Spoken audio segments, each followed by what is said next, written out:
करताय काय तुम्ही? आता गुजरातचा मुख्यमंत्री करा ना महाराष्ट्रासाठी.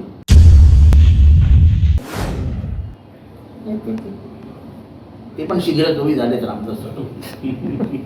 सर, महानंदाची डेअरी आता गुजरातला गेलेली आहे. मदर डेअरीने विकत घेतले, काय सांगाल? असं आहे, महाराष्ट्रातल्या लोकांना समजत नाही त्यांच्या हाताखालनं काय काय जात आहे. महानंदामधनं दूध कुठून यायचं? गुजरातमधून यायचं काय? असंच कर्नाटकाच्या इलेक्शनच्या वेळेस नंदिनी नावाचं त्यांचं दूध होतं, ते असंच बंद करण्याचा प्रयत्न झाला. त्याचा लोकांना इतका राग आला की गावागावातनं मतदान झालं नंदिनी वाचवण्यासाठी. माझा महाराष्ट्रातल्या आता उरलेल्या मतदारसंघातल्या लोकांना आव्हान आहे की महाराष्ट्र हा दूध प्रक्रियेमध्ये अव्वल आहे. असं असताना आपल्या दुधाचं म्हणजे महानंदाचा सफाया करून ते दिल्लीला द्या, गुजरातला द्यायचं. महाराष्ट्राचं करताय काय तुम्ही?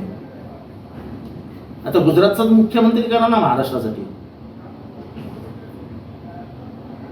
लोकांची हिंमत वाढली की मराठी माणसांनी आता इंटरव्ह्यूसाठी येऊ नये. एवढी जर हिंमत वाढली असेल तर हिंमत कोणामुळे वाढली आहे याचा विचार करा. देश विदेशातील प्रत्येक घडामोडींचे लाईव्ह अपडेट मिळवण्यासाठी आता साम टीव्हीच्या सर्व सोशल मीडिया प्लॅटफॉर्मला लाईक, फॉलो आणि सबस्क्राईब करा. तसंच सर्व नोटिफिकेशनसाठी बेल आयकॉन प्रेस करायला विसरू नका.